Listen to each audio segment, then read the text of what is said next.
They gave me 72 hours to tear down my cabin, the place I'd poured my heart into for years. No warning, no discussion, just a cold notice taped my door and a smirk from the HOA president, Karen Walsh, like she'd already crushed me. I stood there, staring at the paper, my hands shaking, thinking of the memories built in that cabin, my late wife's laughter, our son's first steps on the porch. But when Karen tried to lock me out of my own home, she didn't know she'd awakened something I'd buried deep. My name's John Carter, 62, a retired city planner from Oregon. I'd spent 30 years navigating property laws, zoning codes, and bureaucrats like her.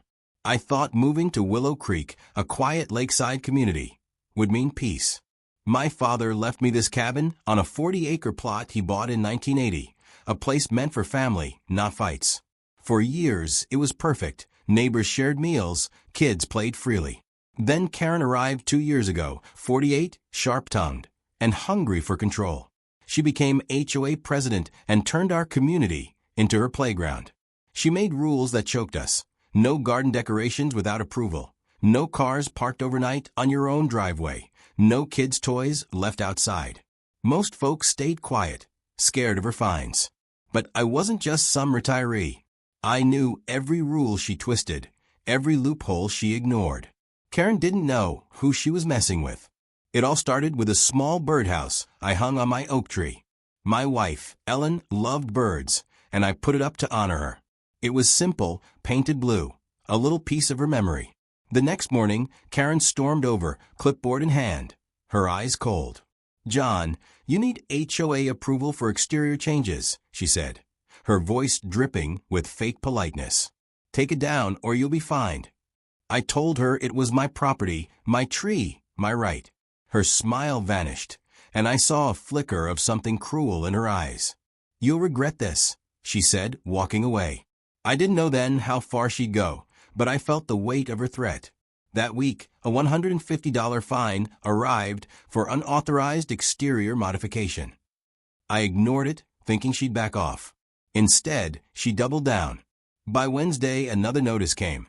$250 for my truck parked in my driveway, claiming it ruined the community's aesthetic. My truck had been there for years, same spot, no complaints. Neighbors started whispering, avoiding my gaze. Karen was painting me as the troublemaker. I kept calm, remembering my years dealing with power-hungry officials. I started documenting everything. Photos of her notices, timestamps of her visits. I knew she'd slip up eventually, but then she went too far.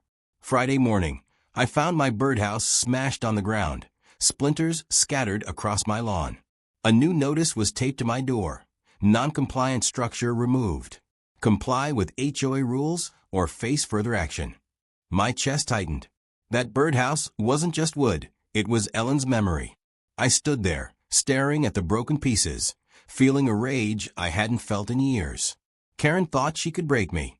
She had no idea I was already planning my next move.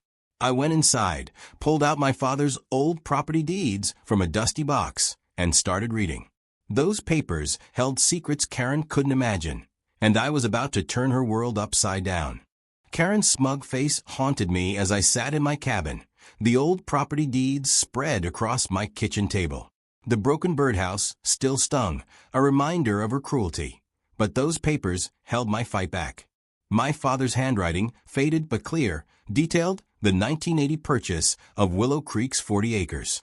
He'd leased 35 acres to the HOA for just $1 a year, wanting a community where people could live simply.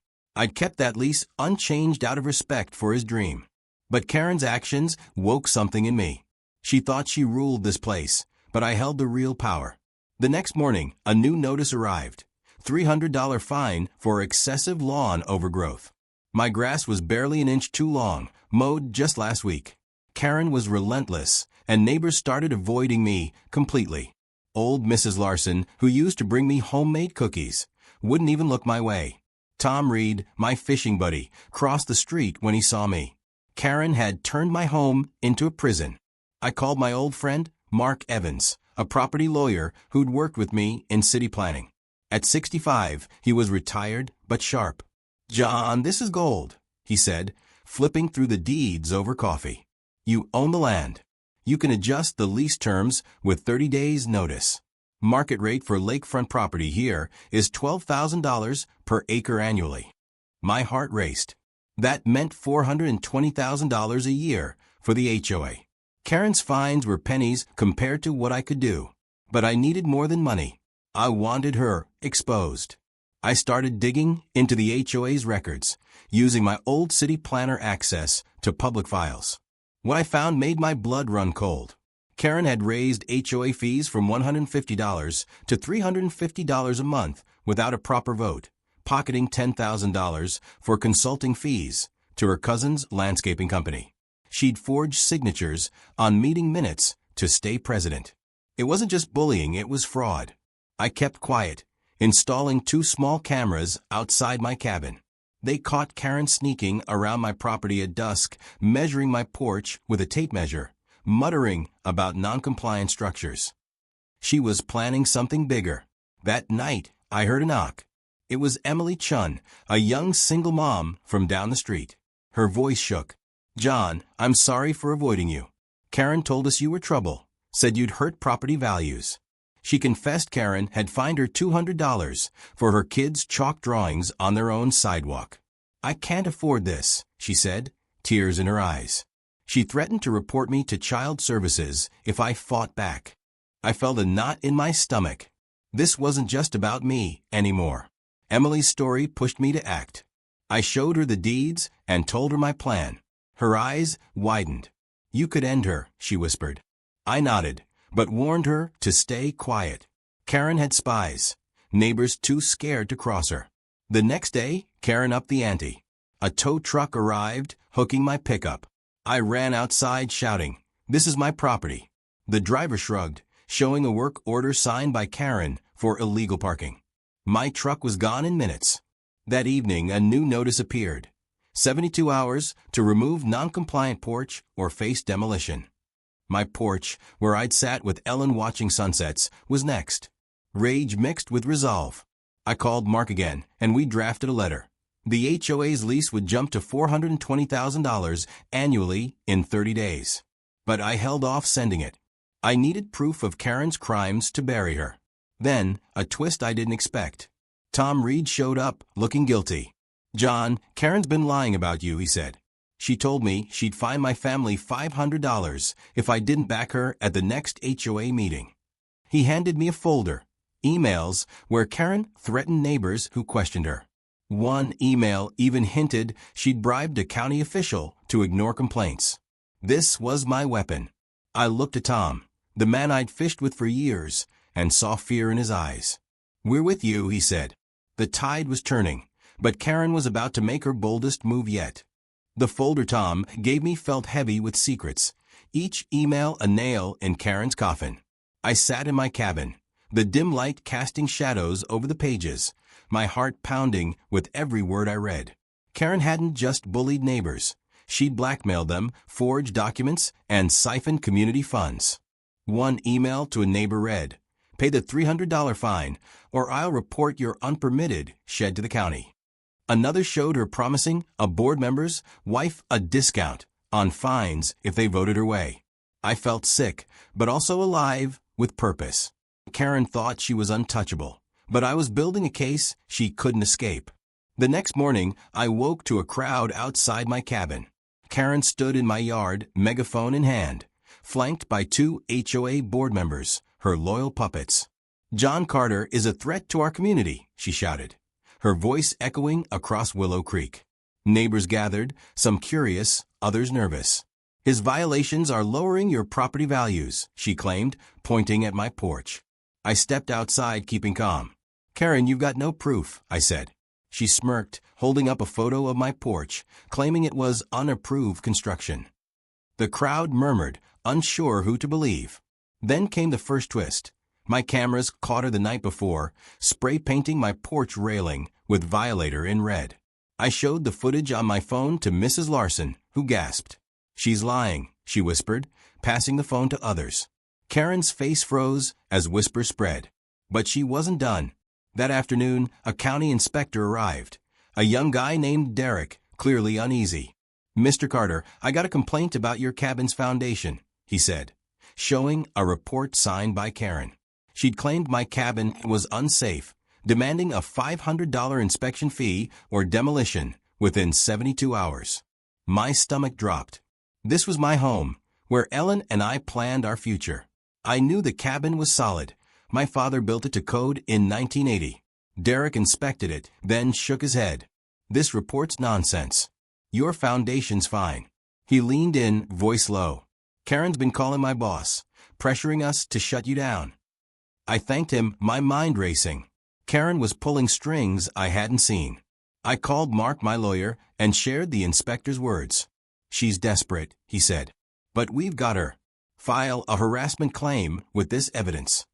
I spent the evening organizing Tom's emails and my camera footage, but another twist hit. Emily knocked, her face pale. "John, Karen's spreading rumors. I'm helping you. She fined me $400 for disrupting community harmony." "I can't pay it." Her voice broke, and I saw fear in her eyes, the same fear I felt when my birdhouse was smashed. I promised her we'd fight back together. Then, late that night, I heard a crash. My front window was shattered, glass scattered across my living room. A brick lay on the floor with a note, "Leave or lose everything." My cameras caught a hooded figure, but the build matched Karen's. Fear mixed with fury. She'd crossed into vandalism. I called the sheriff, who took the brick and note as evidence. Deputy Harris, an old colleague from my city planning days, frowned. "John, we've had complaints about Karen before. She's got a history." He promised to investigate, but warned me to stay safe. The next morning, another shock. Karen posted on the community board, claiming I'd thrown the brick myself to frame her. Neighbors were split. Some believed her, others doubted. Mrs. Larson called me, her voice shaky. "John, I found something." She'd overheard Karen bragging to a board member about teaching me a lesson. Mrs. Larson, once my friend, was now my ally. She gave me a recording of Karen's words, a damning piece of evidence. I realized Karen's lies were unraveling, but she was planning something bigger. A notice arrived, an emergency HOA meeting to address John Carter's violations. I knew this was her last stand. With Mark's help, I prepared my counterattack, ready to reveal the truth about my land and her crimes. The community was about to see who really held the power. Karen's emergency HOA meeting was set for Friday night, and Willow Creek buzzed with tension. My broken window still gaped open, the brick incident fresh in my mind. I held Mrs. Larson's recording, Tom's emails, and my camera footage, enough to bury Karen. But she was cunning, and I knew she'd fight dirty. I spent the day with Mark, my lawyer, preparing my move. He grinned, holding up the lease agreement. "John, this is your ace. She thinks she's got the upper hand, but you're about to flip the table." I nodded, feeling the weight of my father's dream in those papers. Karen had turned his vision into a nightmare, but I was ready to take it back. That afternoon, I found a new notice on my door, $600 fine for creating a public disturbance with a brick incident. Karen was spinning her vandalism as my fault. I clenched my fists, picturing Ellen's smile when we built this cabin. I wouldn't let Karen destroy that memory. At the community hall, the room was packed, 60 neighbors, some glaring, others curious. Karen stood at the front, her smile tight, holding a stack of papers. "We're here to protect our community," she began, her voice sharp. "John Carter's reckless behavior threatens us all. His cabin violates codes, and he's spreading lies to divide us." The crowd shifted, uneasy. I stood up, heart pounding. "Karen, let's talk facts. You fined me for a birdhouse, towed my truck, and smashed my window. Why?" She laughed, cold and sharp. "You're delusional, John. You broke that window to frame me." Gasps rippled through the room. Then came the first twist. Emily stood up, her voice shaking but firm.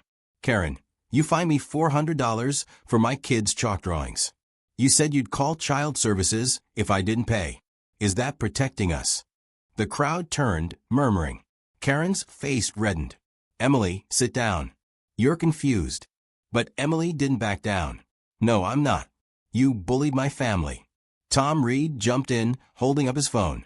Karen fined me $500 for questioning her budget. She's stealing from us. The room erupted in shouts.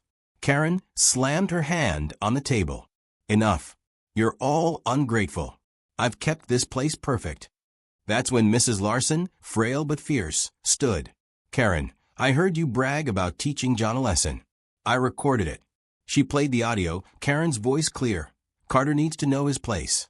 The crowd went silent, stunned. Karen's eyes widened, but she recovered fast. That's fake. He's manipulating you all. I stepped forward, calm but firm. Karen, you painted violator on my porch. My cameras caught you.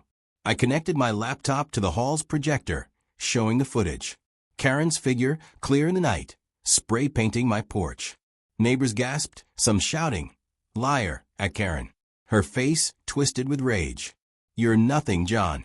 This community's mine. That's when the second twist hit. Deputy Harris, who'd taken my vandalism report, walked in.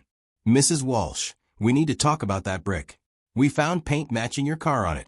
The crowd roared, some calling for Karen's arrest. She screamed, you can't do this. I'm in charge. But the room was turning against her. I held up my father's lease agreement, my voice steady. Karen, you've been lying about more than bricks. This community sits on my land.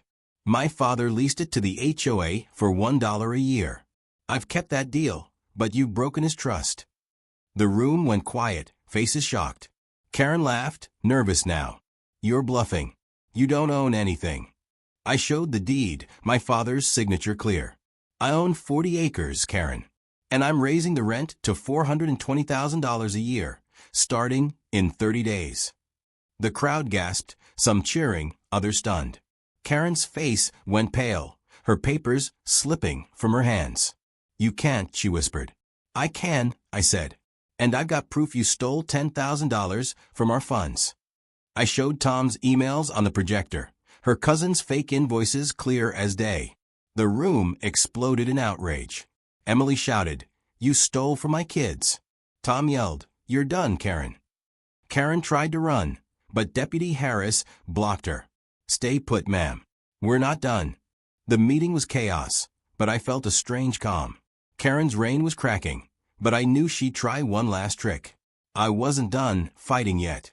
The community hall was a storm of shouts and gasps as Karen stood frozen, her papers scattered on the floor. My heart pounded, but I felt steady, knowing the truth was finally out. Deputy Harris's words about the paint on the brick echoed in my ears, and the crowd's anger was a wall closing in on Karen. She clutched the podium, her voice shrill. This is a setup. John's lying to steal your homes. But no one bought it. Emily Chin yelled, you stole from us, Karen. My kids went without new shoes because of your fines. The crowd roared, and Karen's face twisted in panic. I held up my hand, quieting the room. I'm not here to take anyone's home, I said. I just want justice. That's when the first twist hit. Karen's husband, Paul Walsh, pushed through the crowd, his face pale. Karen, stop this, he said, his voice breaking. I can't keep quiet anymore. The room went silent. Paul turned to us. She's been lying to me too. I found bank records. She funneled $12,000 from HOA funds to her personal account. He held up a flash drive. It's all here. Karen screamed, Paul, you traitor, and lunged for the drive. But Deputy Harris stepped between them. Mrs. Walsh, sit down, he said firmly. The crowd buzzed, shocked at Paul's betrayal. I took the drive, my hand steady despite the chaos. Paul, you sure about this? I asked. He nodded, eyes wet. She's torn our family apart. I'm done protecting her. Karen's mask cracked, tears mixing with rage. You'll regret this, Paul, she hissed. But the room was against her now. Mrs. Larson stood again, her voice strong. Karen, you told me John was a danger. You made me fear my friend. I'm ashamed I believed you. Her words hit me hard, reminding me of the community I'd lost. I looked at her and nodded. We're fixing this together, Mrs. Larson. Then came the second twist. A woman in the back stood, Clara Hayes, a quiet librarian who rarely spoke. Karen threatened to fine my family $700 for my son's bike rack, she said. But I found something else. She held up a letter from the county, addressed to Karen. She tried to rezone part of Willow Creek for commercial use, without telling us. She wanted to sell our land to developers. The crowd exploded, shouting, "How could you?" Karen stammered, "That's not true." But Clara's letter was real, stamped and signed. I felt a chill. Karen wasn't just a bully. She was planning to betray everyone.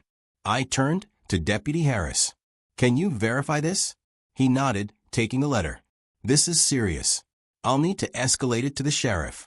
Karen's face went white, her hands shaking. She tried one last move.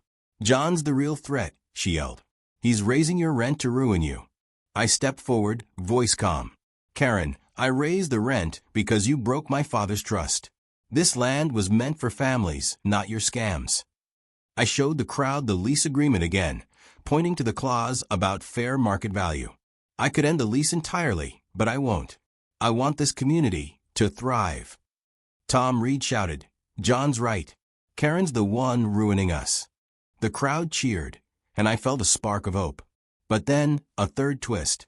Karen grabbed her phone, typing frantically. "You think you've won," she sneered. "I've got friends in the county. They'll shut you down, John." Before I could respond, Deputy Harris took her phone. "That's enough," he said. "You're coming with me for questioning." As he let her out, Karen screamed, "This isn't over." The crowd parted, some glaring, others whispering. Emily grabbed my arm, her eyes wide. "John, what if she's right? What if she's got connections?" I squeezed her hand. "We've got the truth, Emily. And we've got each other." That night, I sat in my cabin, the broken window taped up, Paul's flash drive on my table. Mark called, his voice excited. "John, that rezoning letter's a game changer. We can sue Karen for fraud and conspiracy." I nodded, but my mind was on the community. Karen's lies had hurt us all, but we were fighting back. I knew her friends were her last card, and I was ready to call her bluff. The battle wasn't over, but the tide had turned. Karen's screams echoed in my mind as I sat in my cabin that night, the taped-up window letting in a cold breeze. Paul's flash drive and Clara's rezoning letter sat on my table, proof of Karen's betrayal. Her threat about county connections worried me, but I wasn't alone anymore. Emily, Tom, Mrs. Larson, and now Paul were with me, and the community's trust was slowly returning. Still, I felt uneasy. Karen was desperate, and desperate people do dangerous things. The next morning, I met Mark at his office, a small room cluttered with legal files. "Her county connections are real," he said, frowning at Clara's letter. "She's been emailing a county official, Greg Holt, about pushing that rezoning deal. He's got influence." My stomach twisted. Greg was my old boss from city planning, a man who loved power as much as Karen. I handed Mark the flash drive. "Paul's evidence shows Karen paid Greg $5,000 from HOA funds for consulting. That's bribery." Mark's eyes lit up. "This is dynamite, John. We can take them both down." But before we could plan further, the first twist hit. My phone rang, Deputy Harris. "John, we found something at Karen's house," he said. "A notebook listing every fine she issued, with notes on which neighbors she targeted to control. Your name's at the top." I gripped the phone, anger flaring. Karen had planned her attacks like a general, and I was her main enemy. Harris added, "We're holding her for vandalism and fraud, but she's asking for Greg Holt to bail her out." I told Mark, who slammed his desk. "She's not done fighting," he said. That afternoon, I visited Emily at her house. Her kids were drawing with chalk on the sidewalk, free from Karen's rules. "John, I'm scared," she said, her voice low. "What if Karen's friends get her out?" I hugged her, feeling like a father protecting his family. "We've got proof, Emily. She can't win." But her fear stuck with me. I'd lost Ellen to illness. I wouldn't lose this community to Karen. Then came the second twist. Tom rushed to my cabin, out of breath. "John, someone tried to break into the community hall last night," he said. "They tripped the alarm, but they got away. I checked the cameras. Same hooded figure who threw the brick." My heart sank. Karen was in custody. So who was this? I called Harris, who confirmed Karen had made calls from jail to an unknown number. "She's got someone working for her," he said. "Stay sharp." That evening, Mrs. Larson invited me over for tea, her way of mending our friendship. "John, I found old HOA minutes in my attic," she said, handing me a dusty binder. "Karen changed rules without votes years ago. The pages showed she'd rigged elections to stay president, even before I crossed her. It was another piece of the puzzle, but my mind was on the hooded figure. Who was Karen's ally? The next morning, the third twist shook me. A news van pulled up to Willow Creek, and a reporter, Lee Sing-Win, stepped out. "Mr. Carter, I'm with Channel 7, she said. "We got a tip about your HOA fight. Can we talk?" I was wary, but her smile was genuine. "Karen's story is big," she said. "She's been linked to HOA scams in 2 other towns." I stared, stunned. Karen wasn't just our problem. She was a serial tyrant. I invited Lisa in, sharing Paul's drive and Clara's letter. Her eyes widened. "This could go national," she said. But then she dropped a bomb. "Greg Holt's under investigation for taking bribes." Karen's name came up. I leaned back, shocked. Karen's county connection was crumbling, but her accomplice was still out there. That night, I got a call from Paul, his voice shaky. "John, I'm sorry," he said. "Karen made me help her scare you. I didn't throw the brick, but I knew about it." My heart stopped. Paul was the hooded figure. "Why Paul?" I asked, hurt. "She controlled me," he said. "Threatened to take our kids." I felt his pain, but betrayal stung. "Help us fix this," I said. He agreed, promising to testify against Karen and Greg. As I hung up, Lisa called. "John, we're airing your story tomorrow. It's called The Landlord's Revenge. Be ready." I smiled, thinking of my father's dream. Karen's empire was falling, but I knew her last move was coming. I braced for the final fight, ready to protect Willow Creek. Lisa's news then left a buzz in Willow Creek, and I felt the weight of her words. The Landlord's Revenge would air tomorrow. My cabin was quiet, but my mind raced.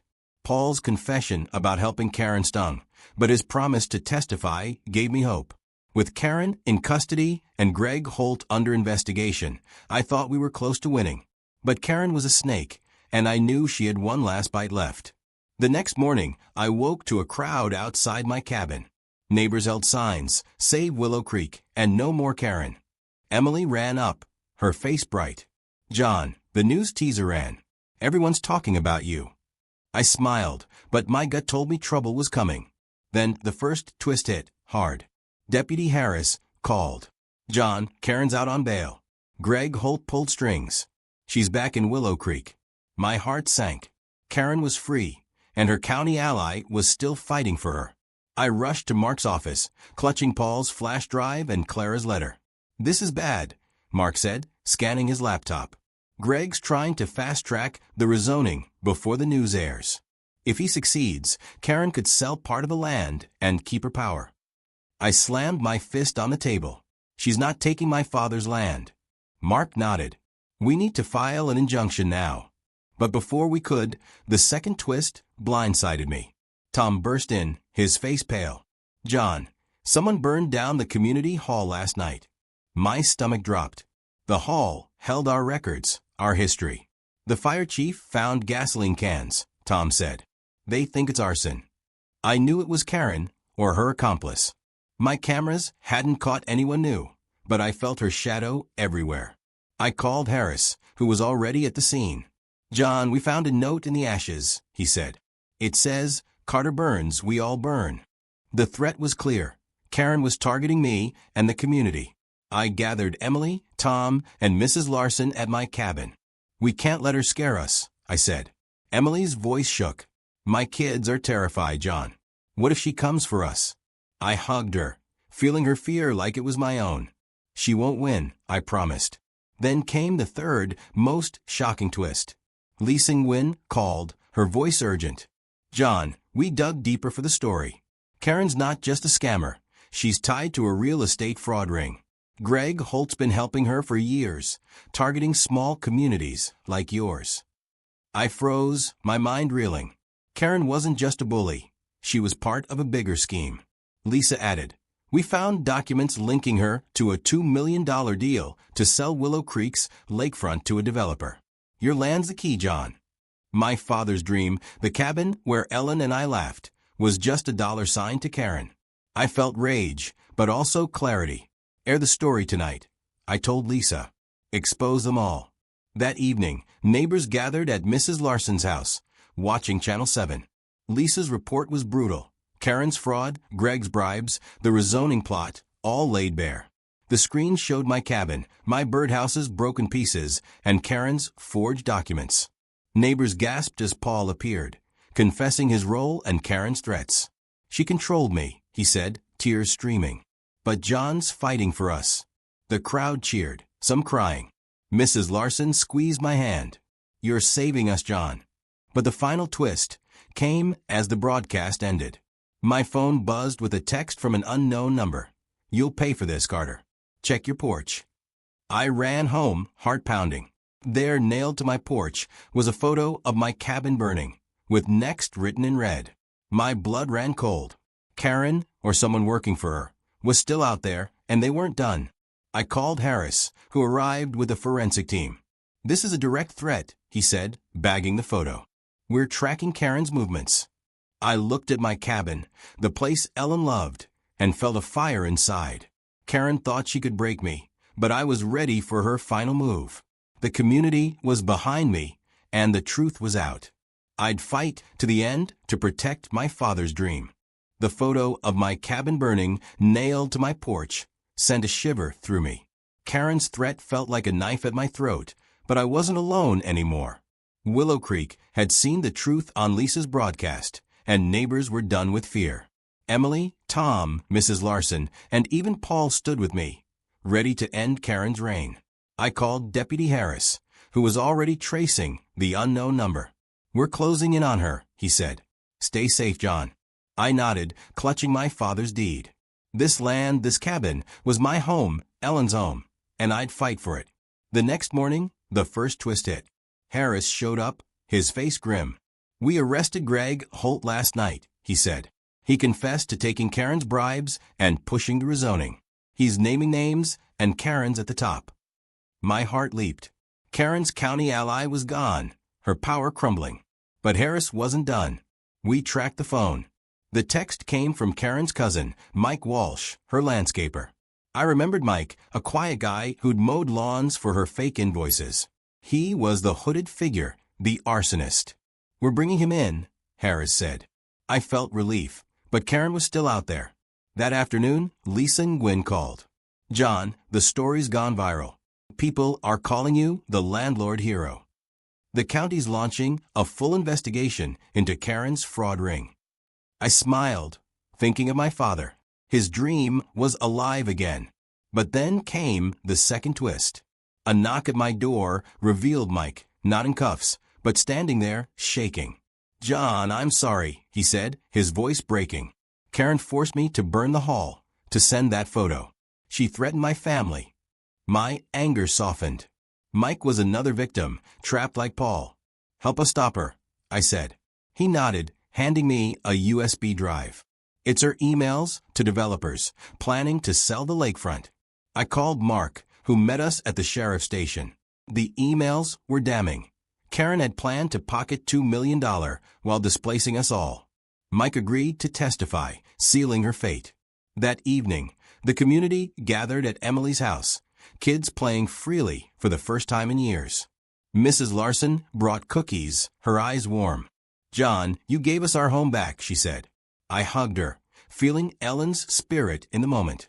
Tom raised a glass. To John, who fought for us. The crowd cheered, but I quieted them. This isn't just my fight, I said. It's ours. We're a family again. Then came the final twist. Harris burst in, breathless. Karen's at the county office, trying to file a counterclaim against you, John. She's saying you forged the deed. My heart stopped, but I laughed. She's got nothing. I grabbed my father's deed, the original from 1980, notarized and ironclad. Mark and I rushed to the county office, the community behind us. Karen stood at the counter, her voice loud. John's a fraud. That land's not his. I stepped forward, deed in hand. Check the records, Karen. My father bought this land fair and square. The clerk verified it, her face stunned. Mr. Carter's right. The deed's legit. Karen's eyes widened, her last lie shattered. Harris cuffed her.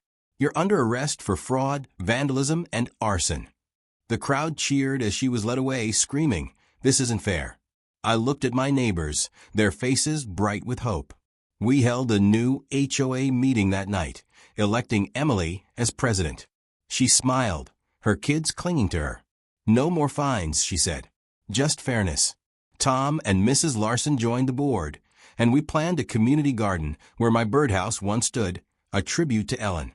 Lisa's story aired again, ending with the Willow Creek Compact, a new county law banning unfair HOA practices, inspired by our fight.